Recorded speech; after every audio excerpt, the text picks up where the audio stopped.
The desert has a way of hiding its secrets. Sand drifts for centuries, swallowing cities, temples, and even the bones of kings. Some things are buried because time forgets them.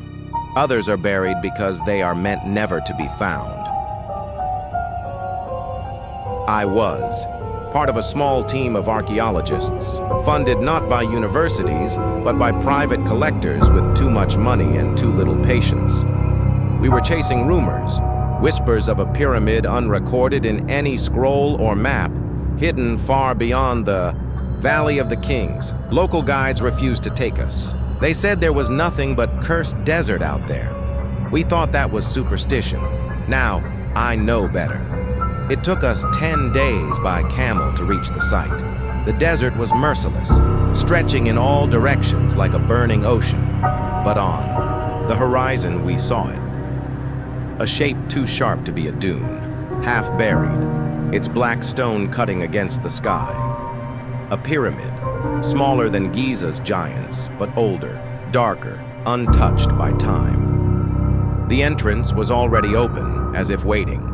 No carvings, no hieroglyphs, no gods to guard the threshold, just stone that seemed to drink the light. As we lit our torches and stepped inside, the air was cold and stale, as though sealed for centuries. At first, the walls were smooth. Then we found carvings, strange ones, unlike anything in Egyptian history. Figures bowed before a tall shape, with no face, only a blank oval where features should have been. Its arms were too long, stretching like shadows into the carvings of men and women. Whoever this god was, it had been erased. No name, no legend, nothing in our records. And yet, here it was, carved in secret. Deeper we went, through corridors that bent in ways they should not. The pyramid seemed alive, shifting when we turned our backs. Passages we had walked minutes before were gone, replaced by smooth walls. Our maps were useless. We marked the stone with chalk, but the marks vanished as soon as we rounded a corner. The deeper we went, the stronger the air pressed against our lungs. On the third day underground, Ruiz disappeared. One moment he was walking beside me. The next his torchlight blinked out, leaving only darkness. We shouted his name, but the echo twisted, repeating back words we hadn't said.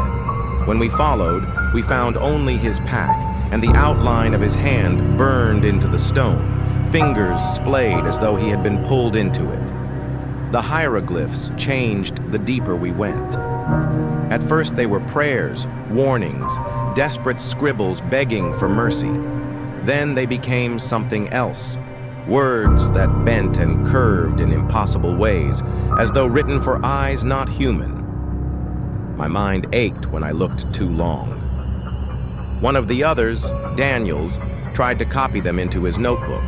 By the next morning, his handwriting had shifted, the bomb letters twisting into shapes we didn't recognize. He spoke less after that, and when he did speak, it wasn't always in English.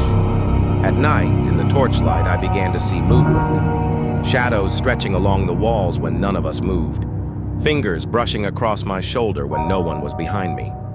Once, as I drifted to sleep, I swore I saw a faceless figure crouched at the edge of our camp, watching. When I blinked, it was gone.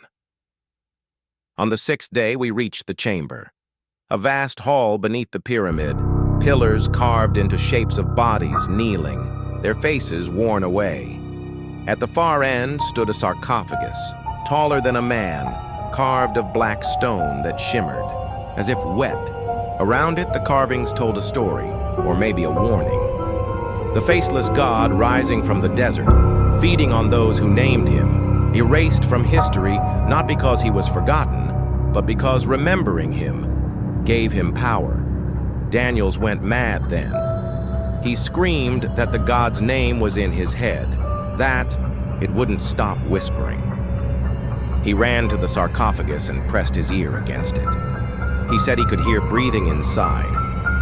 When we tried to pull him away, the lid shifted, not by our hands, but from within.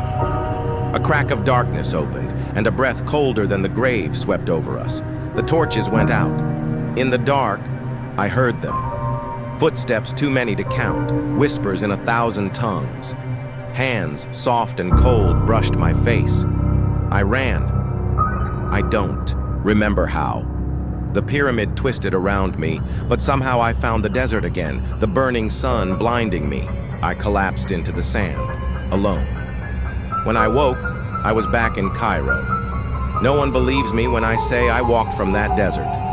Weeks had passed, though I remember only hours. My clothes were clean, my body unburned by the sun. Daniels, Ruiz, the others, no trace of them was ever found.